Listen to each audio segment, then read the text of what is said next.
자, 오늘은 시적 화자와 시적 상황에 대해서 배워보도록 하겠습니다. 시적 화자란 뭐냐? 알고 있죠? 시에서 말하는 이죠. 말하는 이. 작가 자신일 수도 있지만은 기본적으로 작가와 화자는 뭡니까? 다른 걸로 보죠, 그죠? 시적 상황은 무엇이냐? 시의 세계에서는 내적 세계라고 부르는데 시의 세계를 내적 세계라고 부릅니다. 나라는 시적 화자가 존재하고 있고 이 시적 화자가 어떤 대상을 노래하고 있죠. 이 대상 때문에 시적 화자가 어떤 감정을 느낍니다. 그걸 우리가 뭐라 그러죠? 정서라고 그러고 거기에 대해서 어떤 리액션을 취합니다. 그걸 우리가 태도라고 부릅니다. 이것을 둘러싼 산과 같은 배경, 새 같은 소재들, 이 모든 것을 둘러싼 것이 시적 상황이 되는 거죠. 자, 우리가 실제로 한번 봐야겠죠. 시적 화자 개념, 시에서 말하는, 그렇죠, 원합니다. 시인이 자신의 생각과 느낌을 효과적으로 전달하기 위해 내세운 인물입니다. 효과적으로 전달하기 위해. 김소월은 남자지만 이별의 정환을 제대로 표현하기 위해서 시적 화자를 여성으로 내세운 그런 경우죠. 시적 자 또는 서정적 자라고도 한답니다. 박목월의 한옹큼이네, 한옹큼. 엄마가 밤을 나눠주려고 하니 오빠가 와서 엄마 한 옹큼씩만 가져갈까요? 엄마가 오냐 하니 오빠는 한 옹큼 5토를 가져가고 나는 한 옹큼 3토를 가져가고 아가는 한 옹큼 1토를 가졌어요. 이런 말투를 보고 나라고 보니까 나는 여자 어린아이입니다. 그죠? 이렇게 나온다 거죠. 오빠라고 부르는 거 보니까 시적 화자는 여자 어린애 이렇게 나오는 겁니다. 박목월 남자고 아저씨지만은 이런 동시에서 이런 동심을 잘 드러내기 위해서 여자 어린아이를 시적 화자로 내세우고 있죠. 자, 역할은 무엇입니까? 시적 상황이나 시적 대상에 대한 정보를 전달하거나 묘사를 한다. 시의 어조나 분위기를 형성하고 시의 주제를 구현한다. 시에서 다 하는 거죠. 결국 시적 화자가 누구고 어떤 상황에 있는지를 파악하는 게 시에 대한 감상이라고 해도 과언이 아닌 거죠. 자, 이제는 표면적 화자와 이면적 화자라는 개념이 나옵니다. 좀 중요한 것 같죠? 표면은 겉으로 드러난 거고 이면은 그 속에 숨겨졌다라는 뜻이 있죠. 한번 봅시다. 화자가 시에서 노출되어 나타남. 나보기요. 나죠? 시적 화자입니다. 겉으로 드러난 겁니다. 자, 화자가 시에 노출되어 있지 않다라고 합니다. No 됐고 있죠. 산 너머 남촌에는 누가 살길래 해마다 봄바람이 나무로 오네. 나라는 시적 화자, 우리라고 하는 시적 화자가 등장하고 있지 않죠. 요 두 개가 등장을 하면은 드러났다, 없으면 드러나지 않았다 라고 이야기하죠. 자, 기출선지는 어떻게 나오는가 봅시다. 상징적인 시어를 통해 시적 화자의 심리를 드러내고 있다. 화자의 심리가 이 시어를 통해서 드러나는지 확인만 해보면 되는데 요거는 상징 기법을 썼다라면 거의 맞는 선택지입니다. 나에서는 천상의 달을 지상의 물이 지닌 이미지와 대립시켜서 화자가 추구하는 숭고한 정신적 세계를 보여준다. 숭고미에 대해서 저번 주에 이제 수업을 했는데 있어야 할 것, 그죠? 현재 없습니다. 있었으면 좋겠다. 있어야 할 것에 대해서 시적 화자가 끝없이 추구를 하는 이런 자세를 우리가 숭고미, 숭고라고 이야기했죠. 그러면 끝없이 추구를 해야 되니까 다른 천상에 있죠. 그러니까 보통은 맞을 겁니다. 그죠? 하늘에 떠 있는 거니까. 본문 내용을 모르니까 우리는 추측을 할 수밖에 없는데 제 생각에는 맞을 것 같아요. 자, 시적 상황은 뭔가 보러 가보도록 하시겠습니다. 개념, 시적 화자나 시적 대상에 처해있는 형편, 처지, 분위기, 이 모든 것이죠. 이야기했습니다. 우리가 살고 있는 세계는 외적 세계고 이 외적 세계는 내적 세계에 개입을 할 수가 없습니다. 내가 슬프면 하늘에서 비가 온다. 그렇게 시에서 이야기하더라도 우리는 개입을 할 수가 없습니다. 이 시적 화자가 살고 있는 이 내적 세계는 그런 세계입니다. 자기가 슬퍼하면 비가 내립니다. 자기가 기쁘면 나비가 날아다니고 갑자기 겨울에서 봄이 되고 하는 그런 세계입니다. 이상한 나라죠. 그죠? 자, 그런 상황이 어떤 상황인가 시적 상황인 줄 봐야 되겠죠? 산모퉁이를 돌아가 논가 외딴 운물을 홀로 찾아가선 가만히 들여다봅니다. 운물 속에 달이 밝고 구름이 흐르고 파란 하늘이 펼치고 시적 화자가 꿈꾸고 있는 긍정적으로 생각하는 그런 상황이 드러나고 있죠. 파란 바람이 불고 가을이 있습니다. 자, 시적 화자가 운무를 통해서 가을 하늘을 바라보는 시적 상황이 드러나 있다. 아유, 좀 다른 예문을 들어줬으면 더 좋았을 것 같은데. 어쨌든 이건 시적 화자가 무슨 행동을 하고 있는가 그 정도밖에 안 보여주고 있습니다. 그죠? 예를 들면 뭐 이런 거, 그죠? 산 너머 남촌에는 누가 살길래 해마다 봄바람이 남으로 오네. 지금 봄이 되었고 남쪽에서 봄바람이 불어오는 그런 상황. 지금 뭔 상황입니까? 이별을 하고 있는 상황입니다. 그죠? 여기서 죽어도 눈물을 흘리지 않겠다라고 하면서 의지를 보이고 있죠. 이거는 솔직히 반어죠. 너무 슬퍼서 죽을지도 모른다. 이런 거죠. 이거는 어떤 상황입니까? 밤을 군밤인지 삶은 밤인지 모르겠는데 밤을 나눠 가지고 있는 정다운 가족의 모습이 나타나고 있는 그런 상황이죠. 이게 그냥 시적 상황입니다. 뭐 거창하고 그런 거 아니죠. 자, 기출선지 청각적 심상을 활용하여 시적 상황을 부각하고 있다. 뭐 외로운 처지면은 밤에 두견새 이런 게 울겠죠. 그러면 청각적 심상을 이용해서 시적 화자의 시적 상황을 뭐 두드러지게 할 수 있는 거죠. 파초와 나가 처한 상황이 외로운 상황인 겁니다. 조국을 떠난 외로운 상황. 제가 알고 있는 그 파초가 맞다면 차가운 겨울밤인 것을 보니 시적 상황 겨울밤으로 제시되고 있죠. 보통 부정적이잖아. 그죠? 시련과 고난 상황에 놓여 있음을 알 수 있건 이건 뭐 안 봐도 그죠? 본문 안 봐도 김동명의 파초 맞네. 그죠? 자, 그 다음 화자의 정서와 태도 봅시다. 나라는 시적 화자가 어떤 대상을 노래합니다. 그죠? 예를 들면 저 위에 있는 진달래꽃으로 이야기하면 내만 보면은 역겹대. 어떻게 내만 보면 웩웩거리는데 역겨워서 대상이 떠난답니다. 그러면 이 시적 화자가 살고 있는 이 공간, 내적 세계에서 대상이 없어져 버리는 거죠. 그러면 이 공간은 뭐의 공간이라고 그럽니까? 있어야 될 게 없으니까 부재의 공간. 그리고 있어야 될 게 없으니까 결핍의 공간. 뭐 이렇게 이야기를 하죠. 이렇게 되면 이 대상이 한 행동 때문에 시적 화자는 당연히 슬프죠. 이게 정서입니다. 슬픔, 정서. 그리고 거기에 대한 태도, 어떻습니까? 쫓아갑니까? 아니죠. 받아들이죠. 고통을 참는다. 인고의 태도. 그래서 화살표를 잘 봐야 됩니다. 대상이 나 시적 화자에게 느끼게 하는 거. 이건 정서. 시적 화자가 대상에 대해서 리액션 하는 거. 이건 태도. 오케이. 자, 정서는 화자가 시적 상황이나 시적 대상에 대해 갖는 감정 혹은 심리 상태이고, 태도는 시적 화자가 시적 상황이나 대상에 대해서 취하는 자세, 대응 방식 이런 거죠.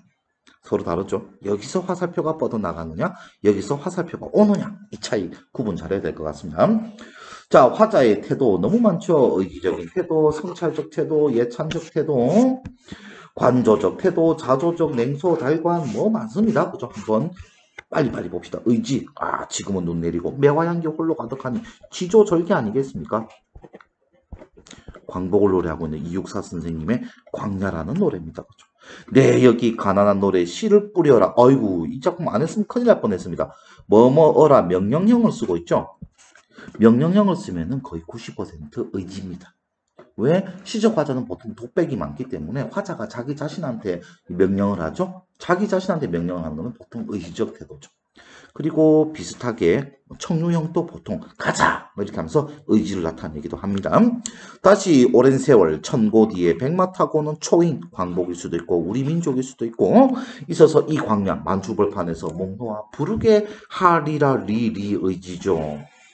여기서는 만주벌판에서 이 우리 민족이 활개를 치는 이런 장면을 상상하고 있는 겁니다. 이육사 선생님이 일제강점기에.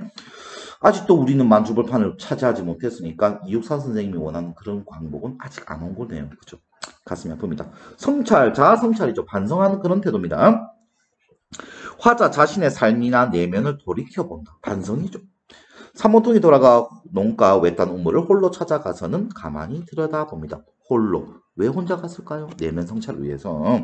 우물 속에 달이 밝고 구름이 흐르고 하늘이 펼쳐지고 파란 바람이 불고 가을이 있습니다. 그리고 한 사나이가 있습니다. 우물에 비치는 사나이가 누굽니까? 물귀신인가? 아니죠. 나죠. 자아를 보는 겁니다. 나가 나를 바라보고 있는 겁니다. 그죠? 자아성찰이 되겠습니다. 어쩐지 그 사나이가 미워져 돌아갑니다. 자아성찰, 반성의 결과죠. 나는 왜 이래 사는 것일까? 나 자신이 미워 하는 그런 내용이죠. 예찬, 대단해, 정말 대단해 하는 그런 거죠. 대상에 대해 높이 평가하고 찬양하고 기리는 태도. 대숲은 좋더라. 대나무 숲에 대해서 예찬하는 겁니다. 더 읽을 필요 없습니다. 넘어갑시다. 관조, 이게 어렵죠. 한 발짝 떨어져서 전체를 바라본다. 이런 거죠. 어떤 대상과 거리를 두는 게 중요한 겁니다. 객관적 입장에서, 객관적이라기보다는 좀 담담하게, 그죠? 담담한 태도로 보는 거죠. 감정을 좀 절제합니다. 물 먹는 소 목덜미에 할머니의 손이 얹혀졌다. 이 하루도 함께 지났다고, 서로 발잔등이 부었다고, 고생하고 있는 거죠. 서로 외롭다고, 적막하다고. 그래서 소와 할머니가 서로 의지해서 살아가는 이 모습을 시적 화자는 조금 떨어진 곳에서 이렇게 바라보고 있는 겁니다. 이게 관조적 태도라고 그러죠. 자, 자조, 스스로 자기 자신을 비운 태도. 그대는 반짝거리면서 하늘 아래에서 간간히 자유를 말하는데 우스워라. 뭐가 우스습니까? 나 자신이 우스운 겁니다. 나의 영혼은 죽어 있는 것이 아니냐 서리법으로 물어보고 있는데 당연히 죽어 있다는 말이죠. 왜 나는 활자에서만 자유를 보고 있고 그죠? 실제로는 자유를 행하지도 못하고 있느냐? 우습구나. 냉소적, 자조적 비슷하죠. 제 대상을 차갑게 비웃고 업신여기는 태도 보통 같이 나옵니다. 근데 자조는 스스로 자자니까 자기 자신에 대해서 냉소적 태도를 취해야 되는 거고 냉소적 태도는 꼭 자기 자신이 아니어도 되죠. 그들은 골프공 움직이는 힘으로도 거뜬하게 산을 옮기고 골프공을 움직인다라고 하니까 재력가다 그죠? 해안선을 움직이는 여 지도를 바꿔놓는다. 산골짜기 마을을 한꺼번에 인공호수로 덮어버리는 그들을 뭐라고 불러야 좋을까? 누군가 작은 실수로 엄청난 초능력을 얻게 된 그들을 불도저죠. 부르조아 유력자들, 돈 많은 사람들 그죠. 이 사람들에 대해서 뭡니까? 비판하고 있다고죠. 냉소적. 달관과 관조는 조금 비슷한데 달관은 초월의 의미가 더 강하죠. 초탈한 겁니다. 세상 근심 걱정 사소한 사물에 얽매이지 않고 초탈한 거죠. 세속을 벗어나 초월적 자세를 보이는 것이다. 구름이 꼬신다고. 구름은 세상의 부귀 욕망 이런 거니까 부정적이죠. 헛된 망상 꿈이죠. 꼬신다고 내가 갈 리 있겠냐고. 새 노래를 공짜로 들으면서 자연에 살겠다. 강냉이가 있걸랑 함께 와 자셔도 줬어. 왜 사냐고 나한테 물어봐? 그냥 웃지요 라고 하면서 삶이 다 그런 거 아니야 라고 하면서 세상의 부귀 공명에서 초탈한 모습을 보여주고 있습니다. 자, 시적 화자의 태도와 어조는 거의 똑같습니다. 태도는 행동으로 드러나는 거고 어조는 뭐로 드러나는 겁니까? 말투로 드러나는 거죠. 어조는 말투. 달관적 태도면은 달관적 어조가 나오는 겁니다. 말투가 그래 나와야 되겠죠. 냉소적 태도면은 냉소적 어조가 나오는 겁니다. 시적 화자의 목소리에서 느껴지면은 화자의 어조라고 하는 거고 행동에서 느껴지면은 뭡니까? 태도라고 하는 겁니다. 그래서 둘을 그렇게 나누려고 할 필요는 없습니다. 개념은 시적 화자가 사용하는 특징적인 말의 느낌. 그렇죠. 말투입니다. 톤이라고 보면 됩니다. 자, 시적 화자의 태도와 정서를 드러낸다. 분위기 형성하고 주제를 나타낸다. 태도를 드러내잖아요. 그죠?